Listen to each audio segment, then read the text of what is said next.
Okay, Hazak Baruch and good morning everyone. Thank you for joining us on this beautiful Tuesday morning as we are studying together Parashat Shemini. Parashat Shemini, we spoke yesterday exactly what 8 means, the 8th day of what? It was the 8th day of the inauguration and it was opening day. Opening day, could you imagine such a happy day? The Jewish people are ready. The Shekhinah is going to come down. We're going to get forgiven. It's going to be legendary. However, we open up the Pasuk, we open the Torah, and unfortunately, we all know what happens right after it all begins. It's all great, right? We have an amazing thing going on over here. Aaron is anointed, and his children are anointed. Everybody is getting forgiven for past sins, and all of a sudden, Pasuk 1 of chapter 10 says the Pasuk on opening day, the happiest day of the year, that the Mishkan is built and the Shekhinah is here and we waited for this day. We're finally forgiven for the Egel. Says the Pasuk, Vayikhu b'nei Aharon Nadav va'avihu. Aharon's 2 sons. He had 4, right? So 2 out of his 4 sons, Nadav and Avihu, take their pan, they put a fire in it, they put the ketoret, and they brought it in front of Hashem. Pasuk says, Esh Zara, something that was not commanded. And exactly what was their sin, we're not going to get into right now. But the Pasuk makes it clear that they did something wrong. And what is the result? What is the punishment of Nadav and Avihu? Very extreme. Vatetze esh milifnei Adonai vatochal otam. The Torah says that a fire came out of the heavens and it consumed them. Vayamutu lifnei Adonai. Nadav and Avihu both passed away, Rosh Chodesh Nisan. Okay, so very, very tragic, very sad. Aharon's 2 sons on such a happy day. Moshe is shocked, Aharon is shocked, and Moshe is trying to comfort his brother. So he tells his brother, I told you, Aharon, I told you. I knew that on opening day, God is going to make a stand. God is going to make something crazy happen, to make a statement.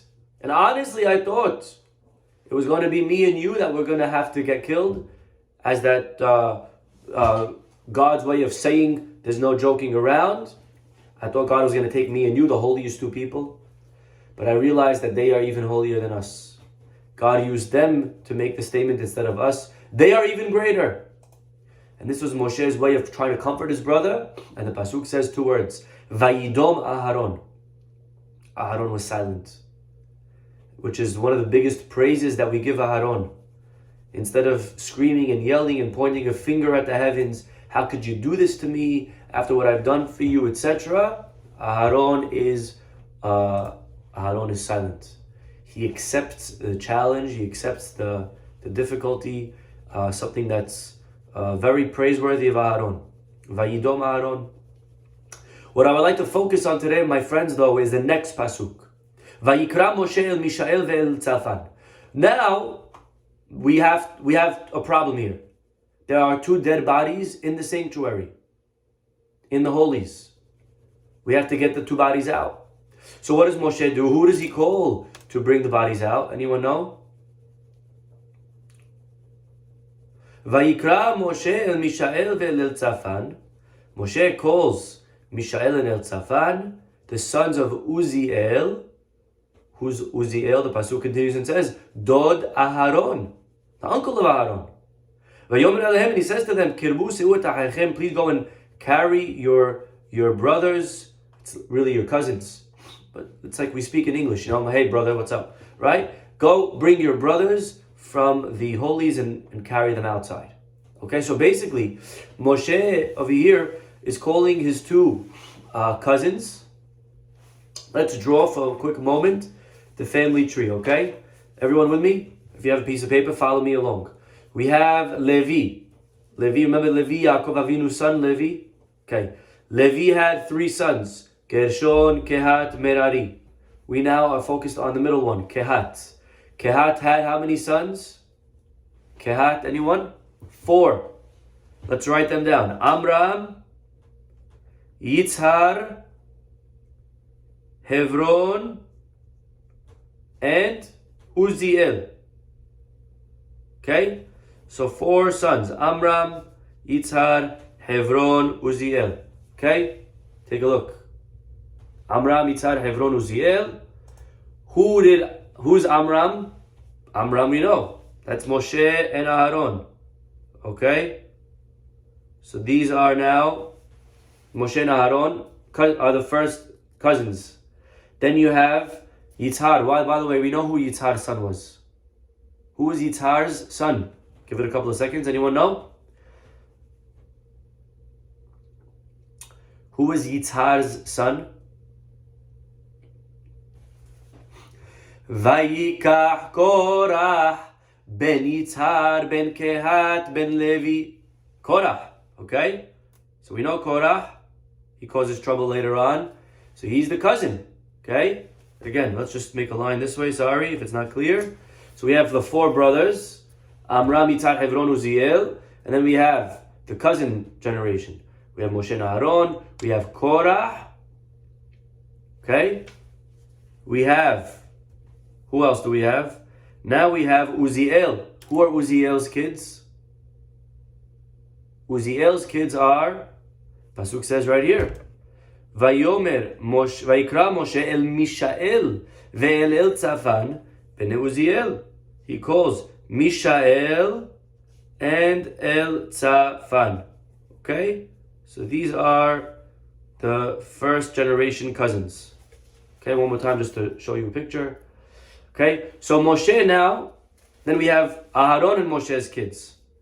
So let's just do Aaron's kids for a second. Aaron had 4 sons. Nadav, Avihu, Elazar, Itamar. Okay? Nadav, I'm just going to write the acronym, not because it makes any sense. Nadav, Avihu, Elazar, Itamar. Okay? So now, the 2 sons of Aaron died. Nadav and Avihu passed away.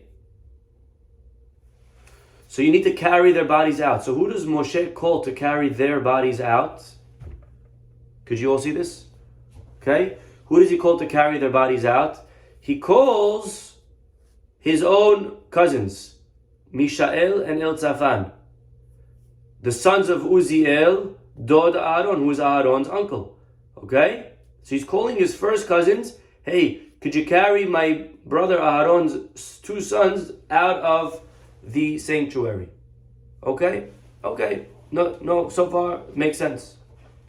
However, Rabotai, let us open together the Da'at Zekenim. Da'at Zekenim from the Tosafot. Says over here the following. Itmar betorat Kohanim. The Midrash says on this pasuk, Mikan, we learn from here, She'ena Kohanim metameim lametim. You learn from here that a Kohen is not allowed to become impure to a dead person. Why? How do you see that here? Sheharek is, after all, Elazar ve'itamar lo nitme'u lahem. Says the Torah Kohanim, very interesting observation. Why did Moshe call these 2 to clean the body? Why didn't he ask these 2 brothers? Elazar and Itamar are still alive. The 2 remaining sons of Aaron called them to take their brothers out of the sanctuary. See, you learn from here that a Kohen is asur to become tameh. A Kohen's not allowed. That's why we know today Kohanim are not allowed to go into a cemetery. Right? Kohanim have to be careful when going into a hospital. If there's any cadavers, you have to be very careful. Okay? We know this. So the Torah Kohanim learns that from this pasuk right here. From the fact that Moshe, very interesting proof. Right? You would never think. But from the fact that Moshe had to call the cousins and not the own 2 sons, that's the proof that a Kohen asks the Tosafot over here. V'teima, I don't understand. First of all, Shehare b'makom acher matzinu. We know this already from a different pasuk. Tichtiv, because it says, Lenefesh lo yitama be'amav. We know already that a Kohen cannot become tameh because the pasuk says it. Lenefesh lo yitama be'amav. He cannot become impure to a soul, to a deceased person. So why do you have to learn it from this whole complicated chart that you made me draw over here? I know it from a straight out pasuk. It's like the rabbi once asked his student, tell me, we know there's a law of Nazir. So there was a kid, what's a Nazir? A person who dedicates their life and they grow out their hair, they don't shave, right? They don't eat grapes. Anyways, the rabbi asked the student, tell me, could a lady become a Nazir? So the kid, top kid in the yeshiva, he learned Gemara and everything, right? So he's going and he's proving that Rambam says this. However, he says this in another place, so it could be not. But I know that there's a Rashba over there, and the kid's bringing all his fingers. And the rabbi opens a chumash and he says to the student, Ish o Isha. If a man or a lady want to be a Nazir, they may. So you're bringing me all the proofs from the Rambam. It's a pasuk, my friend. It's a pasuk. So ask the Tosafot, why are you learning from here that a Kohen cannot become impure? We know it from a pasuk. Furthermore, and here's an even bigger question. Anyone have a question over here besides the one that I just asked? Let's see who can get it. Give you a couple of seconds. Be'od. Furthermore, Elazar ve'itamar kohanim hediotim hayu. Elazar and Itamar are regular kohens. They're not kohen gadol. And if that's the case, we have a big problem here. Lama lo nitmeu. Why can't they become tameh? After all, le'ahehem, it's their brother. And we know that a kohen is allowed to become tameh to 7 relatives. Even a kohen is allowed to go into a cemetery for one of the 7 relatives for the burial. And who are these 7? His father, mother, brother, sister, son, daughter, wife. So here, Elazar and Itamar were allowed to go in and take the bodies out. Why did they have to now send somebody else? Why do they have to get someone else? Why do they have to get, what's his name? The cousins. Mishael and El-Tzafan. Good question? Make sense? This is not my question. This is the question of the Da'at Zekini. Why couldn't the 2 brothers, after all, we know that 2 brothers are allowed to become Tameh for their own brothers? Amazing question. And what is the answer? The Yesh Lomar, and we must say, when the Gemara is proving from here that a Kohen cannot become impure to regular to dead people. We're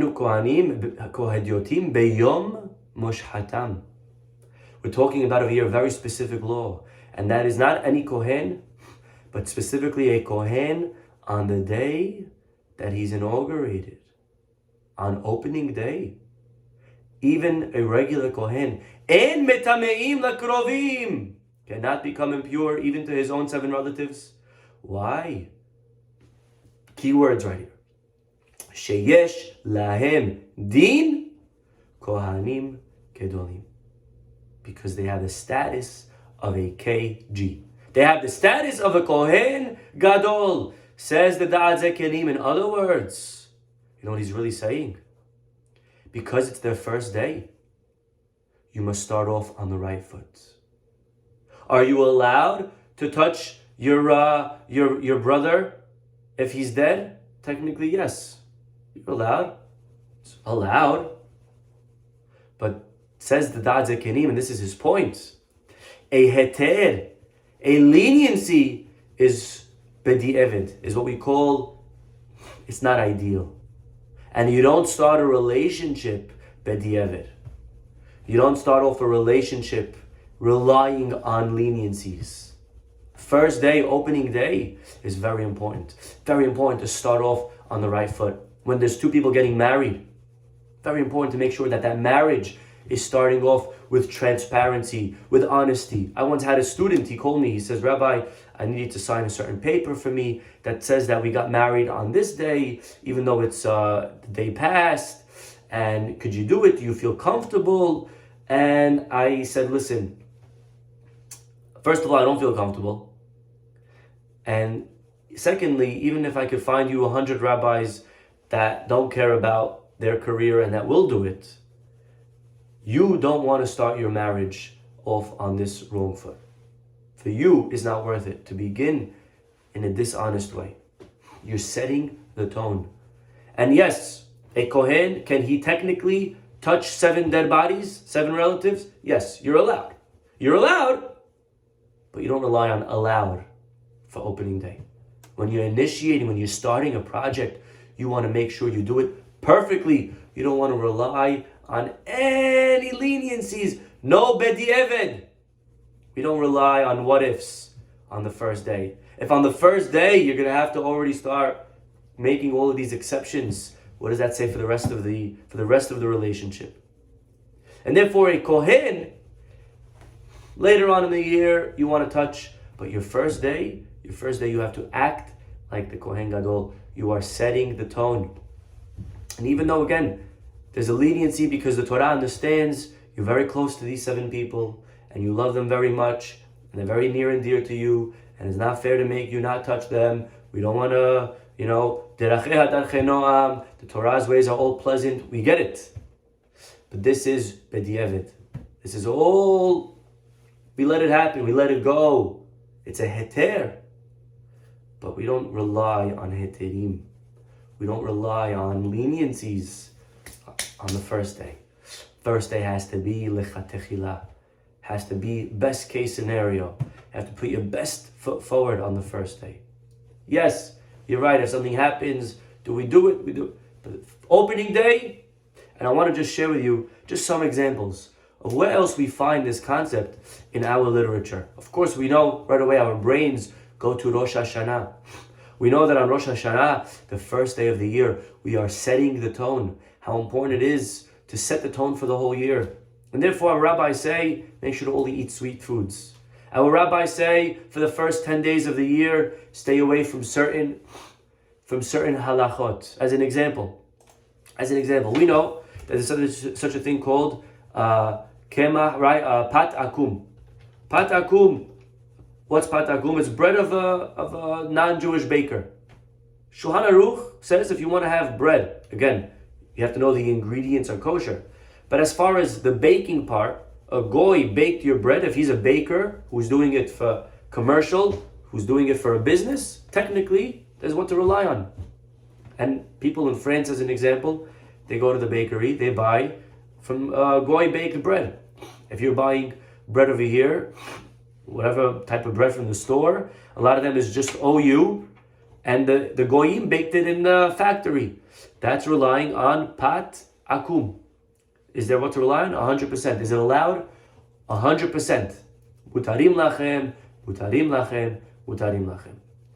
But says the Shulchan Aruch, the first 10 days of the year, between Rosh Hashanah and Yom Kippur, Aseret Yemei Teshuvah, a person should not even rely on that. A person should try to play it safe. We know many people, Baruch Hashem, who don't usually keep certain levels of kosher. They for sure keep it on the 10 days, right? But even if you hear Shulchan Aruch saying, even though it's not even asur, he's not saying that if you eat pork, stay away from pork for 10 days. He's not saying that. He's saying it's allowed, but stay away from it for 10 days. Why? If it's allowed, it's allowed. The answer is, but in the beginning of a relationship, when you're starting off the new year, we don't rely on allowances. We don't rely on heterim. We want to begin the best. Right? We want to start the best. And therefore, Rosh Hashanah, we eat all these sweets. We stay away from anything that has any hint of sin. We try not to sleep because we're putting our best foot forward. We know when we wake up in the morning how important it is to start off our day on the right foot. We begin not by looking at our portfolio, not by looking at our emails. A Jew begins the day with the words, Modeh ani lefanecha, thankful am I to you. And by the way, we don't even begin, Ani modeh lefanecha. We don't say, I am thankful. We say, Modeh ani, thankful am I, because we don't even want to start the day with the word I. We want to begin with the word thank. Thankful am I. Modeh ani. This is the power of beginnings. You know, I want to take you for a minute to to the pasuk in Yehoshua. I don't know if you guys learn prophets. Anyone here learn prophets? Very important to learn Navi. Okay, a lot. Really, we have so many classes that we need to start learning. Let me tell you what it says over here. Chapter 5, pasuk tells us the Jewish people crossed the Jordan into the land of Israel with Yehoshua. Vayahanu bnei Israel bagilgal. Anyone know what date the Jewish people crossed the Jordan? Anyone know what date? They crossed into Israel the 10th of Nisan. Okay? Moshe died on the 7th of Adar. They cried for him for 30 days. The 7th of Nisan. And then they sent the spies. They came back. They crossed the Jordan on the 10th of Nisan. Vayahanu bnei Israel bagilgal. They camped in Gilgal. They celebrated Pesach on the 14th. Look at the pasuk over here. You ready? Vayochlu me'avur haaretz. And then the next day after Pesach, they ate the produce of the land of Israel, all of the grains. So what's the pasuk telling us? The pasuk is telling that although they crossed on the 10th, they didn't eat the grains of the land of Israel till the 15th. Why? What's on the 15th? You know this. What's on the 15th? They brought Korban HaOmer. On the second day of Pesach, we bring the Korban HaOmer, and that Korban allows us to eat all of the produce that grew in the prior year before that date. That's why some people keep Yashan, right? Kemach Yashan. It's this idea right here that we're not eating certain foods, grains, that is, until Pesach comes again. So from Pesach till the next Pesach, anything that grew that year, people won't touch. Then Pesach comes, they could have it. So it says over here, the Jewish people ate the next day. So for 5 days, what were they eating? They couldn't eat the produce of the land. What were they eating? Pasuk says in the next pasuk, Vayishbot Haman v'machorat. The manna from the heavens, they were using that. And that stopped, and then they were able to eat from the produce of Israel. Okay. By the way, there's a very nice hint over here. Vayishbot Haman. Haman, we also know, is the holiday of Purim. Haman seized. Haman stopped the day after Pesach. Haman died, we know. He was hanged the second day of Pesach, right? Beautiful. So, it's a nice hint over here. It's a nice remez in the pasuk. Of course, over here it's not talking about Haman, it's talking about the man that we ate. But, nice remez. It's what we call a hint. But either way, take a look over here. The Gemara wants to know, Masechet Rosh Hashanah, page 13. It says over here, says the Gemara, that the people came, Ve'ha'am alu min hayarden be'asor lachodesh. They crossed on the 10th. And the Gemara wants to know, if they crossed in on the 10th, and you have to bring produce for the Korban HaOmer from something that was planted by a Jew. You can't use produce that was planted by a Goy. So let's just get this straight. What barley did the Jews bring for Korban HaOmer that year? Which barley did they use? The barley that was already in the ground was planted by the Canaanim. It was planted by the non-Jews. Says the Gemara, you know what they used? They planted the 10th, and it grew in 5 days. Like it says, Eretz Tzevi. It's like a deer. Land of Israel is compared to a deer. Just like a deer is very swift, the land miraculously grew the produce very quickly. Okay. So far we got it. So again, one more time. The Jewish people came into Israel on the 10th. They brought a korban, barley, on the 15th. The Gemara wants to know, what barley did you bring on the 15th? How in the world did barley grow so fast? The Gemara says it grew fast because Israel is like a deer. Okay? They couldn't use the barley that was there by the non-Jews. They had to plant their own. Asks Ran or Rishon. Says, I don't understand. Why didn't they just bring the barley from Chutz La'aretz? They were in the desert. They were on the Transjordan. They were on the east side of the Jordan. They were there for a long time already. And remember that Reuven and Gad, they saw the land was very lush and for the animals, so they wanted to stay there. So plant barley, think ahead, plan ahead. Plant barley, take that barley and use that barley inside the land of Israel. You're allowed to do that. It's mutar. We know the halakha is technically you're allowed to use produce from chutz la'aretz for the korban ha'omer. Answers the Ran, same exact answer. It's allowed, but the first korban that you can ever bring of omer, to rely on a leniency, we don't want to start off like that. We want to begin 100% lechatehila.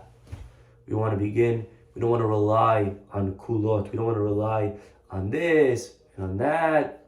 No, it should be done the right way. It should be done the perfect way. And there's so many ways we could apply this in our lives. One more example. We know the story of Hanukkah.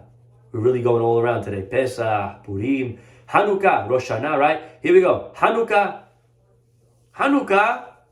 Jewish people, let's just recap what happened.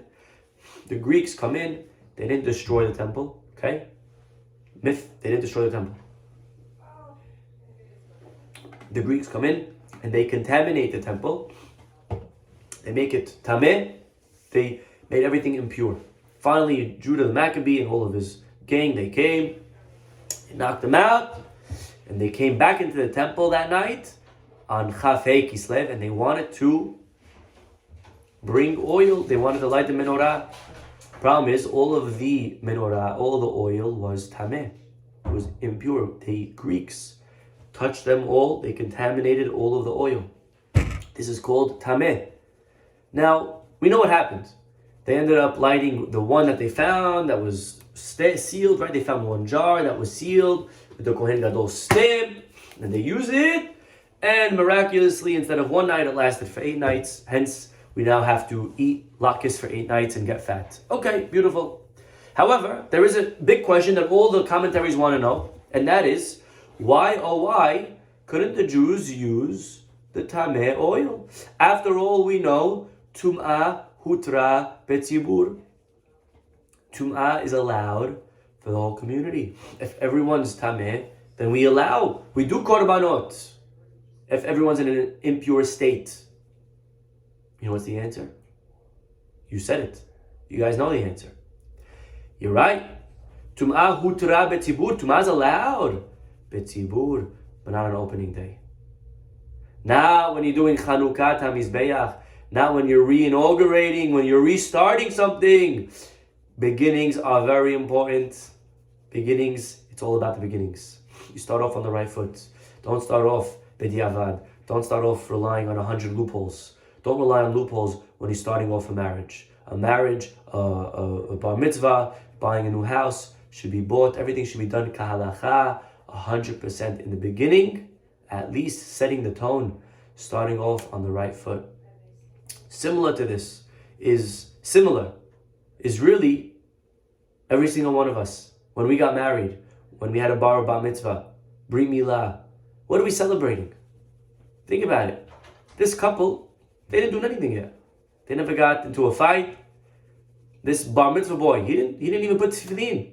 The night he turns 13, oh, mabruk, right? We dance with the kid. What do you do? Celebrate me. I'm putting tefillin for 15 years. I should get a bar mitzvah. I'm 30 and I didn't miss a day. I should put me on a chair. What are you putting the kid on the chair for? What did he do? Celebrate me and my wife. We're still married 10 years later. Baruch Hashem, right? That's an accomplishment. Not the first day. What did they do? Hazak Baruch. Come back to me in 5 years. Let's see if you're still in love. Then we'll celebrate, right? But the answer is, we don't celebrate accomplishments. We celebrate opportunities. Again, we're celebrating the beginning because we realize Hakol, everything is in the beginning. Hakol tamun ba'atchala. Everything is there, and therefore how important it is to initiate, to start off on the right foot. When we wake up, start off our day on the right foot. To make what they call positive morning affirmations. To say, and we have this, by the way, it's called the Berchot HaShachar. It's called the tefillah. When we start off, to be able to say in the morning, what is my purpose today? What's my goal? What am I trying to accomplish? We say Modeh Ani, we say the blessings, we pray. So always starting off on the right foot, whether it's a relationship, whether it's our day, whether it's our marriage, or our journey in Judaism, or our year. Again, making sure it's done the best. Not relying loopholes, not relying on anything. So this again, just going back, ties back into Mishael and Elzaphan. Why did they have to be the ones to carry in the bodies of their two deceased cousins and not the two brothers Elazar and Itamar? The answer is because Elazar and Itamar, this is your first day as Kohanim. We're not gonna rely on loopholes here to become Tameh. We're gonna do it the best way possible. Okay, again, of course, there's always exceptions. There's always, I'm sure, other calculations. But as a general rule, is a very nice rule to follow. We should be zocher always to start off on the right foot. Stop over here, everybody. Have a wonderful, wonderful day. God willing, we'll see you all tomorrow. Bye-bye.